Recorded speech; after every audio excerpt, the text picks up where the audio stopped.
গেছে তো তুই শুরু যে হয়ে গেছে তো তুই যাইস না কেন বলবি। আসসালামু আলাইকুম রহমতুল্লাহ। Abdullah engineering workshop, Arambagh, Chapainawabganj.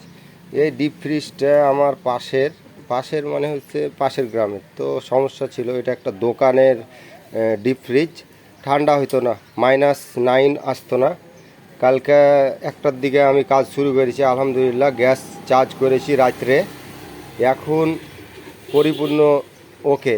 এই যে এখানে থার্মোমিটারটা দেখলে বোঝা যাবে যে এটার -5.5 অথবা 6, তার মানে আর কিছু কিছুগুলোর মধ্যে -9 আসবে। আর -9 আসলে আইসক্রিম বা যে কোনো কিছু রাখলে কোনো সমস্যা হবে না। আলহামদুলিল্লাহ কাজ কমপ্লিট।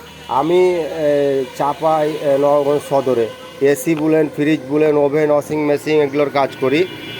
আর এগুলো টিচিং হচ্ছে সৌদি আরব, কাতার।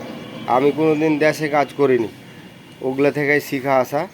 আপনারা চাইলে যোগাযোগ করতে পারবেন, আমিও কম টাকাতে কাজ করে দিই।